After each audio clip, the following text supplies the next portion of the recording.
Hi, welcome to another edition of Small Talk with Ferbito. It's your host, Ferbito. And today it's a special edition because today we are unveiling our new podcast called UpnLvl Pinstripe Report.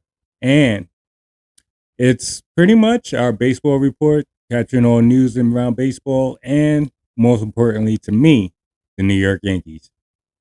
Speaking about the Yankees, today they just announced that they are altering a long-standing rule and tradition of no hair, facial hair, and short hair.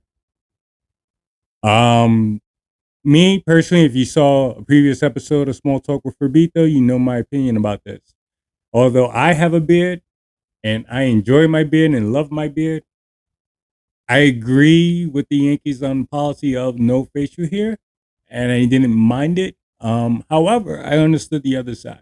I understood with the changing of the times, it might have been an outdated policy or outdated rule that doesn't really fit with the players of today, which is important when you're trying to get free agents to come over to the team. It kind of went to a head when Devin Williams, who was a pitcher known for his beard, relief pitcher, was traded from Milwaukee to the Yankees and came into camp clean shave. And I'm pretty assuming that he's going to start growing that beard out again. Um, I'm sure other players wanted to grow their facial hair as well. But the thing is now, since it's been a rule since 1973, and now it's getting to where players can now sport a well-groomed beard. Now, technically, my beard is just borderline getting past it. It's somewhat well kept, well groomed. It's lacking the oil that I normally put on there. Um, but at the end of the day, I'm not playing for the Yankees. So I don't care. But at the end of the day, I do love that the fact that the Yankees are bending or conforming to the this day and age, and it's going to help us in the long run to get more free agents. Now, the Yankees are the defending AL champions, and after a very whirlwind offseason, Yankees are now trying to vie for their 28th World Series champion. Um, you lost Soto. You went over to the rival Mets, which I'm curious about how much of a rival the Mets are, but we'll talk about that later. You lost Clay Holmes. Was that an addition by subtraction, or was that gonna hurt? Is that gonna hurt us in the long run? But we did pick up a few people. We got Max Fried from free agency, and again, Devin Williams from Milwaukee via trade. Which now with the Max Fried coming in, we have like kind of a kill starting rotation. Now you got Garrett Cole leading up the front. You got Max Fried, a bona fide number one, being our number two. You got Carlos Rodon, another can be considered a number one. Me personally, I think he's a more number two, number three type of pitcher in the starting rotation. You got the reigning rookie of the year, Luis Gill. And then you have Clark Schmidt running out the top five of the starting pitcher. Leaving out the odd man out on this one is Marcus Stroman. Now, Marcus Stroman did report when he was supposed to report for pitchers and catchers and spring training. However, the workouts for the pitchers, he wasn't technically. Yeah, let me go a little bit deep on this. Now, Marcus Stroman missed 2 workouts, and a lot of people were starting to crucify him, saying he's not dedicated, he doesn't want to be here, which I can understand why he doesn't want to be here. But at the same time, he missed 2 workouts. It wasn't technically mandatory workouts by the collective bargaining agreement. He technically don't have to be in camp until 2 weeks prior and then in full workout. But he showed up like on the 3rd workout for pitchers and catchers. He answered the reporters, and he came out with this one quote saying that he's a starting pitcher and not a bullpen pitcher. Now, I personally want to give my 2 cents on this. Marcus Stroman, you are crying about the bed that you made. Now, if you pitch better last year, you wouldn't have to be worried about, am I going to be a starting pitcher or a reliever in the 2025 for the New York Yankees? Reason why I said from the games that I seen you pitch yesterday, and I'm going based on what I've seen. Now, there's a few I didn't catch all your starts. I didn't see all. You were a workhorse. I do give you credit for that. But from the few starts that I did see you pitch, you gave up a lot of walks. Um, Granted, your defense wasn't the best, and I think there's a metric out there that's saying that the Yankees actually performed at a worse, I think minus 66, above average of defensive plays in the defense for Marcus Stroman. That's unacceptable. But you weren't helping yourself by with the walks. I get it. You're not a strikeout pitcher. You're a contact pitcher, so you're relying on your defense. And there was a lot of times where your defense let you down. But again, walks don't help you, and you pretty much walked the whole stadium when I be watching you. I remember the opening day, like you had like about 5 to 7 walks before the fifth inning. Like that's a pretty much a, if you're averaging a walk per inning, you need to figure yourself out and figure out your control. I get if you're nibbling in here and there and you're just not getting the calls. I get that, but you were wild sometimes. You were low in the dirt, and I get it. You're trying to get that ground ball, but sometimes when it's not working, you got to change. You got to adjust.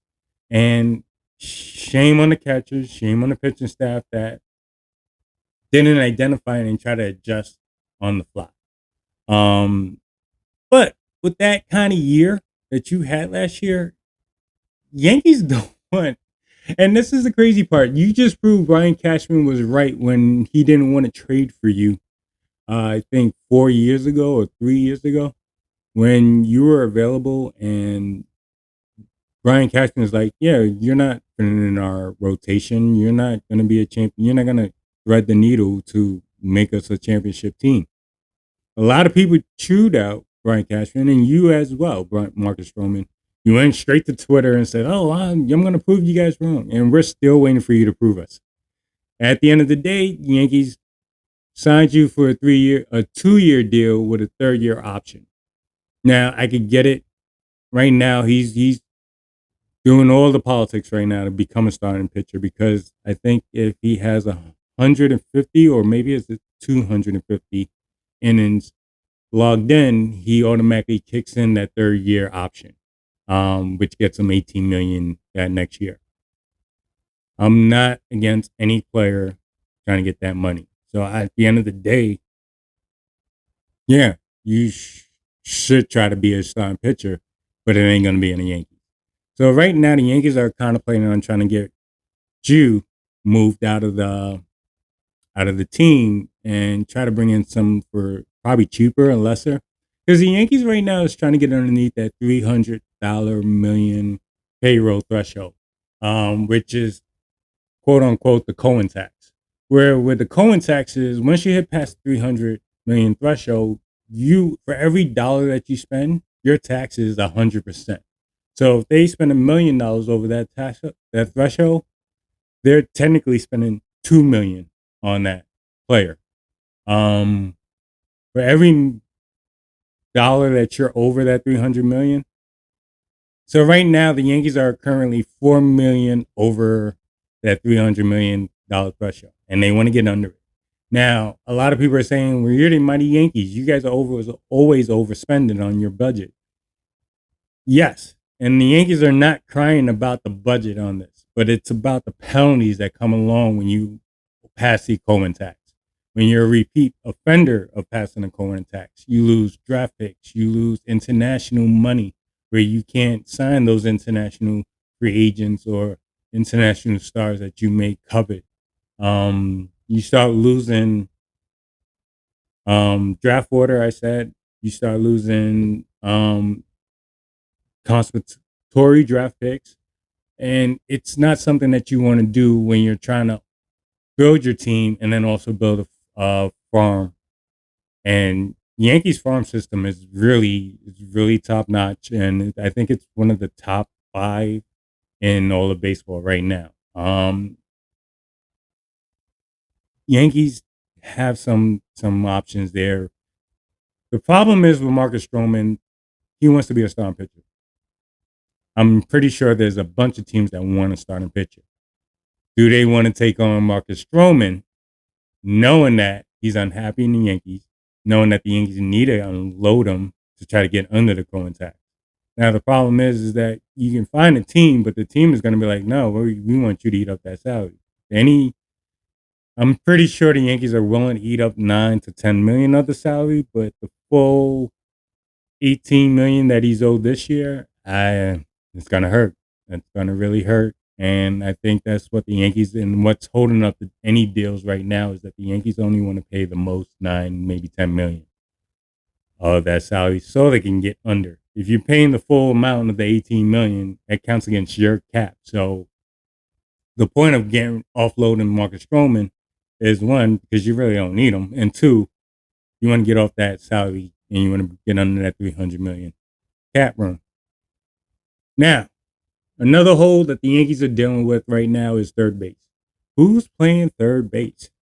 Right now, it's a 3-man battle between DJ LeMahieu, Oswaldo Cabrera, and Oswald Peraza. Now, I'm going to start with Oswald Peraza.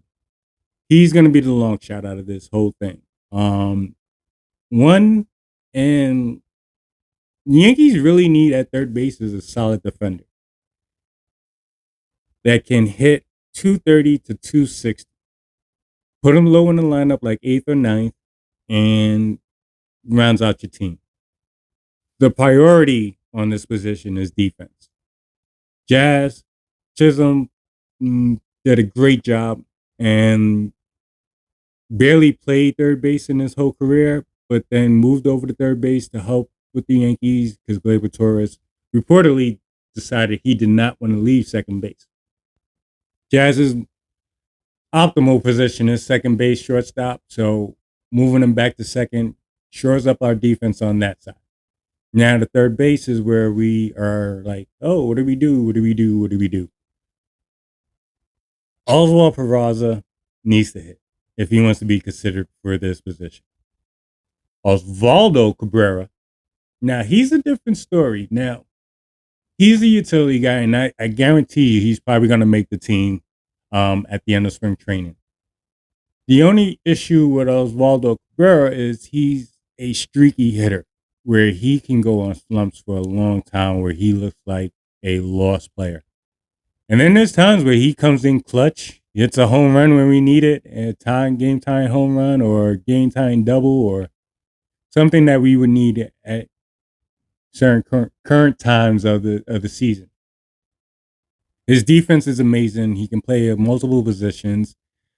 So I think he's going to stay on the team. However, I think the front runner is going to be DJ LeMahieu. Now, particularly if, my personal opinion, if you want to trade either between Marcus Stroman or DJ LeMahieu, I would try to trade DJ. And I know that's not going to be the most popular opinion out of Yankee fans, but I think DJ will probably be the better bet. One thing we all learned in baseball is you never have enough starting pitchers.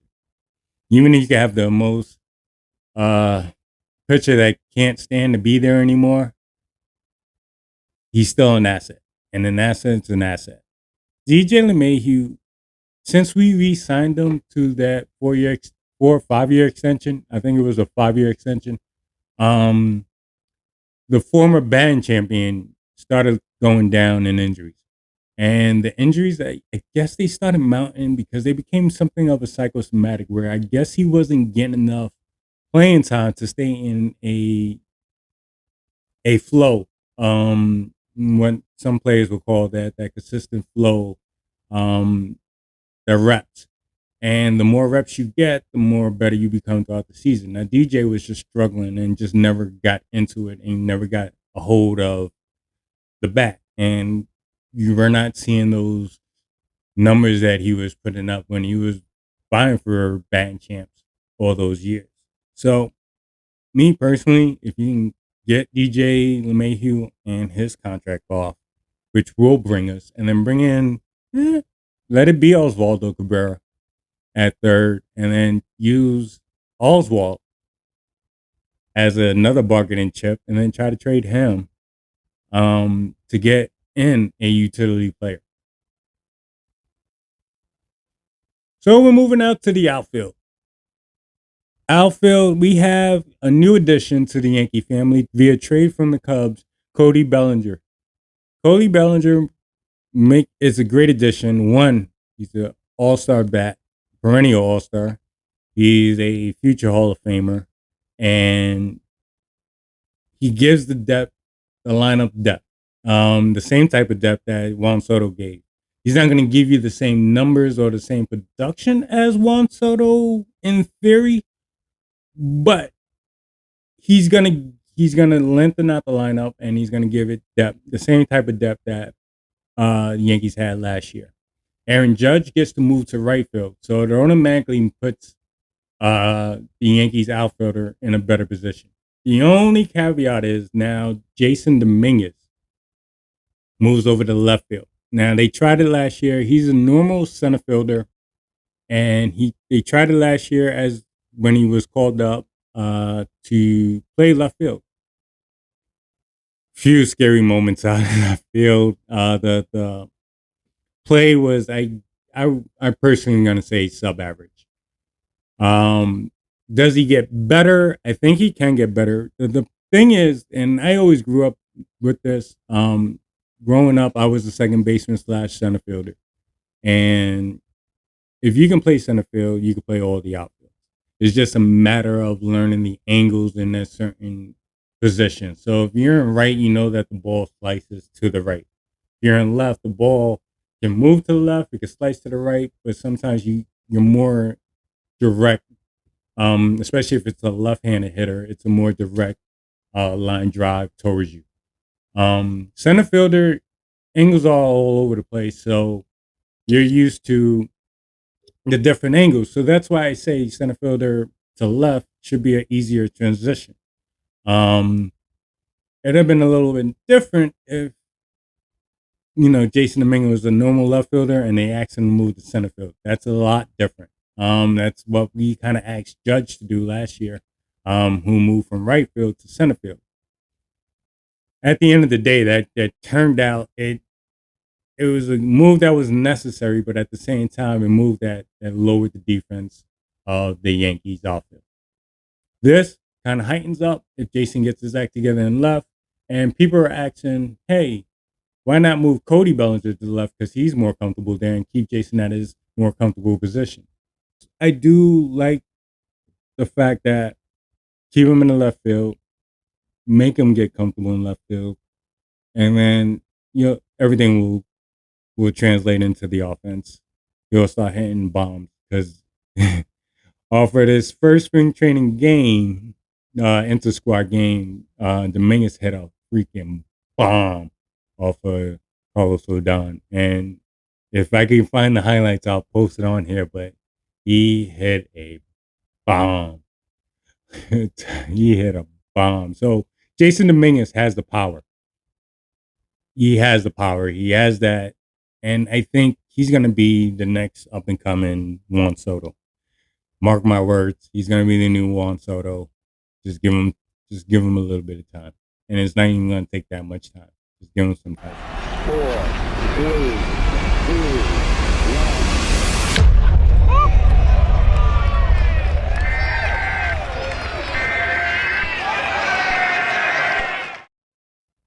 But what do you guys think? What do you guys think about new additions, new pitching additions? What do you guys think about Cody Bellinger joining the Yankees? We didn't really get into that, but what my thoughts and how I see the New York Yankee lineup and what I want the New York Yankee lineup to be for the 2025. Now, batting first in left field, Jason Dominguez. Batting second in center field, Cody Bellinger.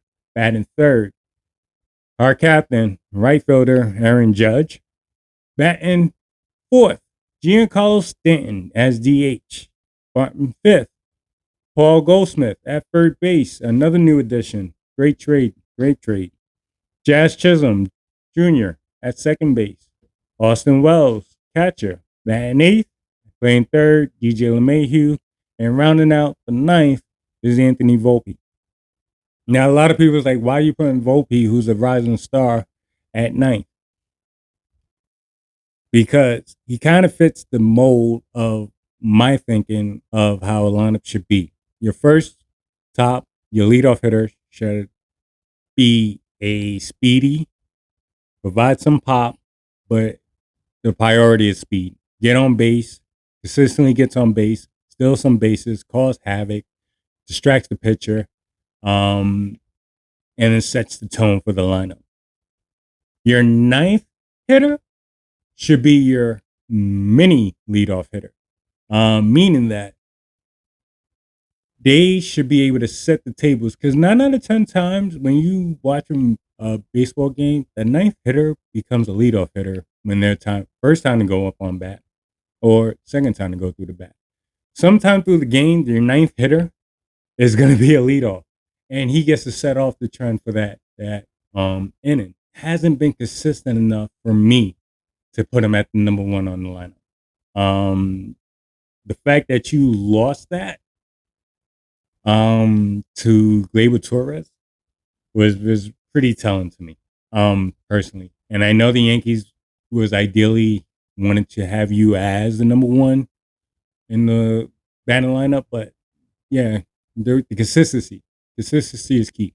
I grew up in the time where you had Chuck Knobloch.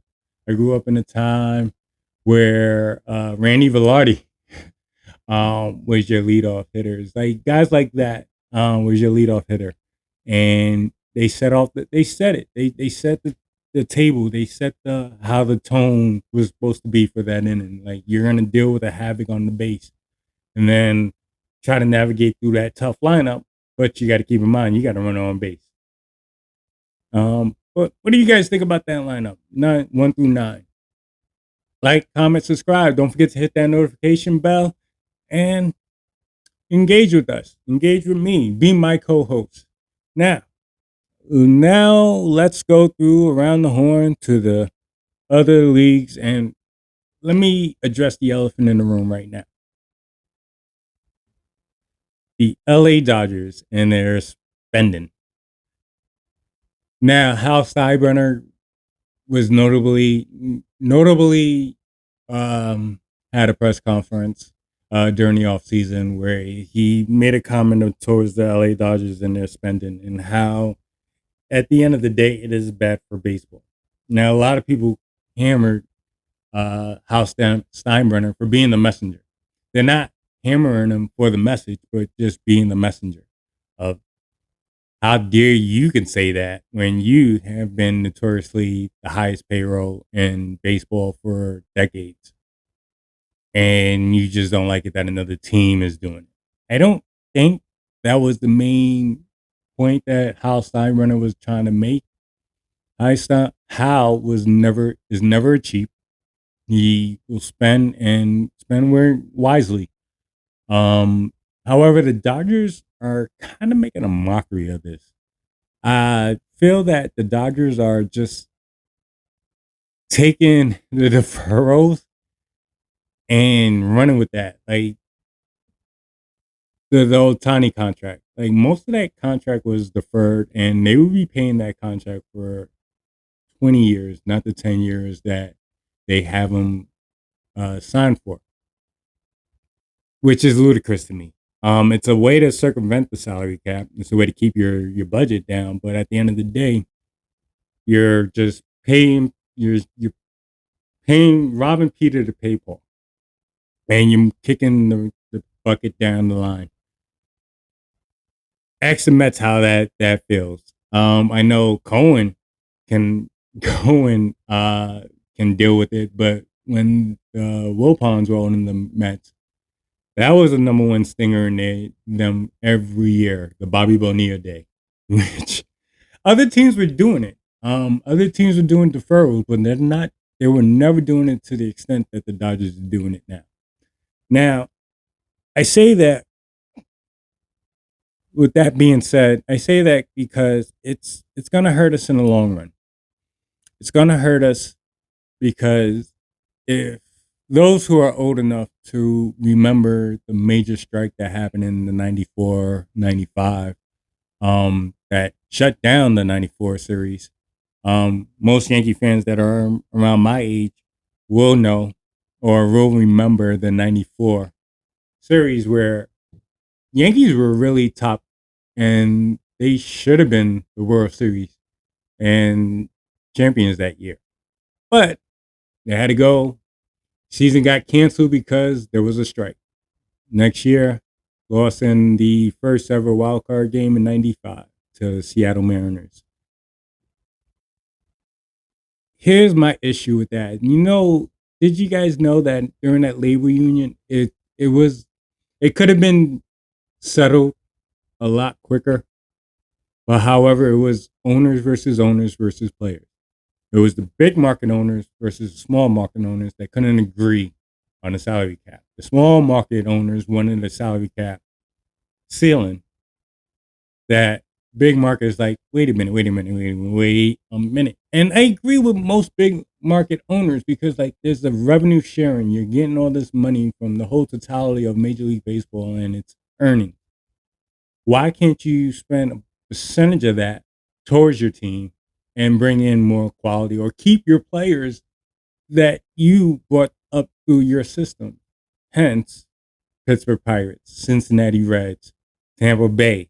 Tampa Bay, how many years have they grown home talent year after year, made them stars, and then when it came time for their free agency, they go off. Tampa Bay should have been able to keep them, but they don't want to go over past 43 million in salary. Like, how's that possible? How's that able to be allowed? I always felt, and during the next labor discussions that they'll have, which I believe is coming up in a year or two, that they need to start implementing a salary cap floor. So if a team is spending 300 million, the least that a team should be spending in the majors should be 100 million. If you can't go out and get $100 million worth of players, then at least 75 million. But you should not be able to have a draft pick because you already know you're tanking. Your season is not going to be as much. And therefore, the next year or in that year, you're going to grab a higher draft pick. And it seems like you're just circumventing the system. Um, Me particularly, by having a floor, it makes the league more competitive. You'll get more teams it'll bring parity to the league. And it's something that Major League Baseball pretty much has, but it doesn't have to the level as the other sports. With the exception of NBA, parity, there's a lot of parity in NFL. It may not seem like it because the Chiefs and Niners and Eagles seems to be in the last Super Bowl, but there is a lot of parity in NFL. You can be a last place team one year and next year be a first place team. Baseball is not so easy to do that.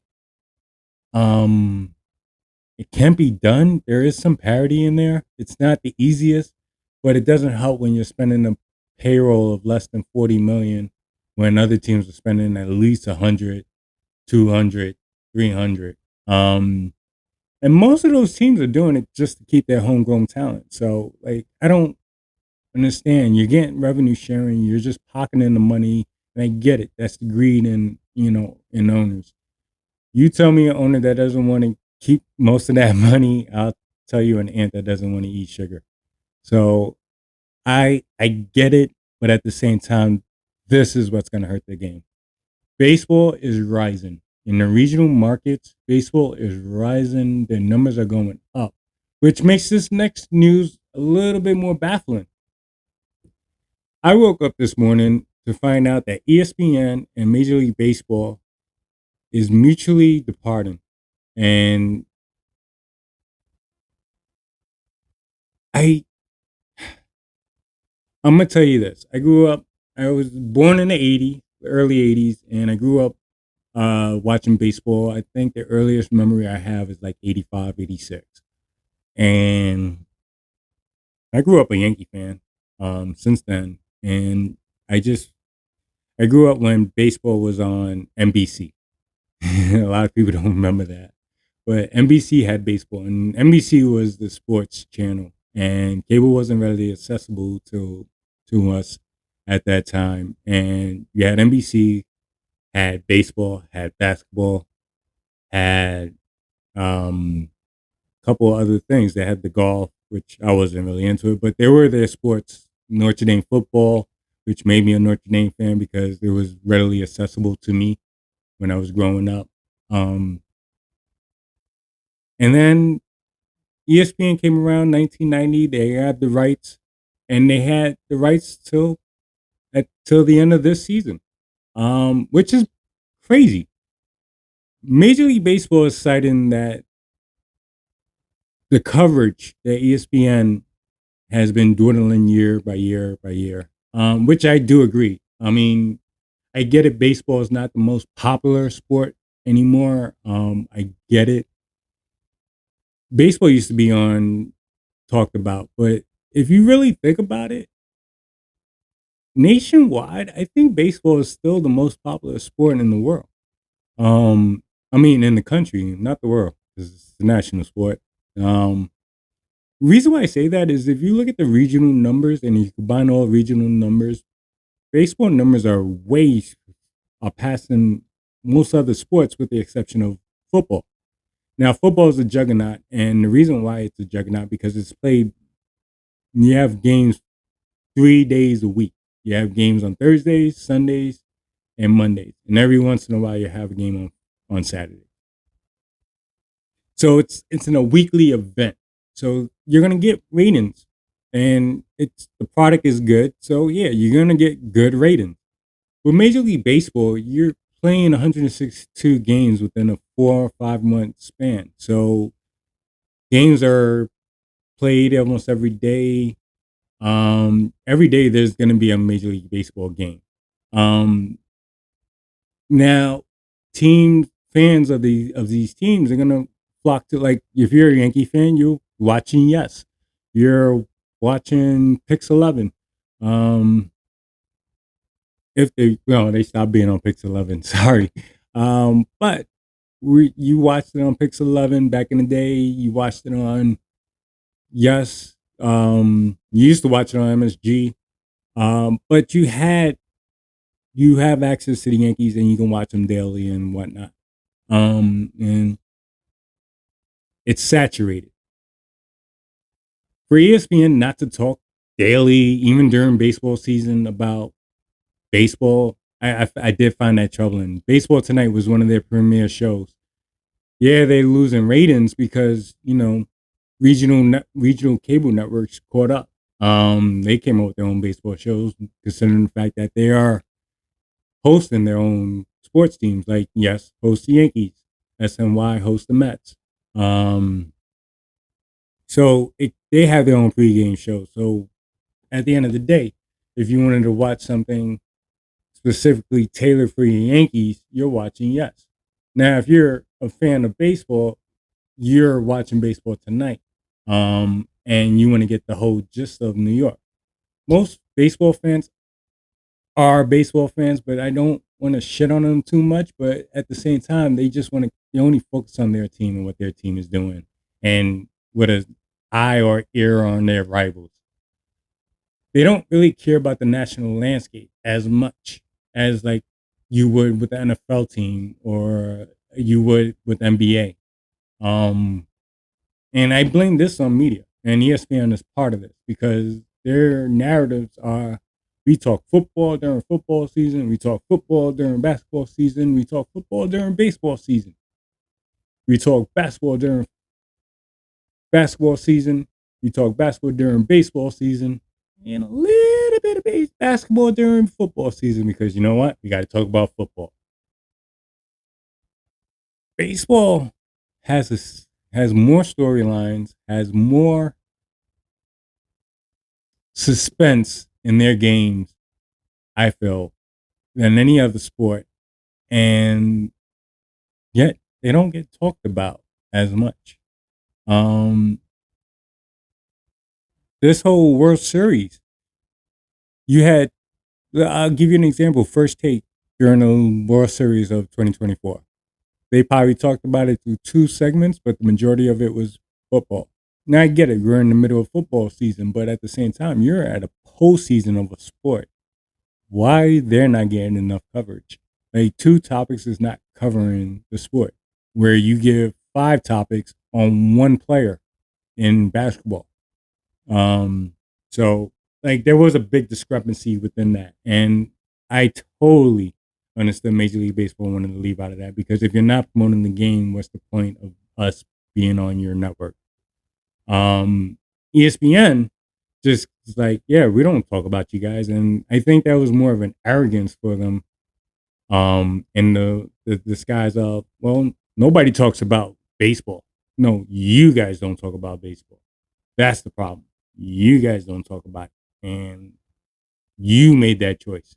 People want to hear about baseball because if you listen to most of these radio networks, radio stations, and it's not just New York, you go to these other radio stations and you're hearing their content. Just go on YouTube, right? You're on YouTube right now, so might as well go check out a couple of channels, radio broadcasters, and what's the number one topics, even during the winter months? It's baseball. It's baseball. So the popularity of baseball is there. Is just I don't know if there's a conspiracy of these major networks that don't want the popularity of baseball to be known because they're getting out ratings from regional networks. Did I just start a conspiracy theory there? I don't know, but it sounds plausible. If you ask me, sounds very plausible. But that's my opinion. Let me know what you guys think. Like, comment, subscribe. Um, what do you guys think about this? ESPN and MLB breaking up after what? Since the 90s? That's over 25. No, that's 35 years of media partnership that's going to end after this year. What do you guys think? Like, comment, subscribe. Again, hit that notification bell. So, this brings us to a wrap of the Pinstripe Report from UpnLvl. And I just want to say thank you guys for keep continuing to support us, continuing to give us your attention, continue to join the debate, join the discussion. Again, hit the comment bar. If you don't agree with anything that I say, hit it up in the bar. If you think I missed something, let me know in the comments. I look through these comments every day and I go through them, I respond to them, and then if they're good enough, we'll bring it into next week's episode. New where we'll have a Pinstripe Report mailbag. Email us at UpnLvl prod@gmail.com.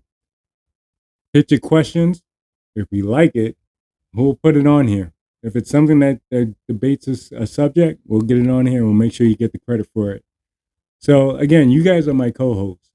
Like, comment, subscribe, get involved. Be my co-host. Give me that opinion. This is Ferbito signing off, and we hope you have a safe and wonderful time. And go Yanks!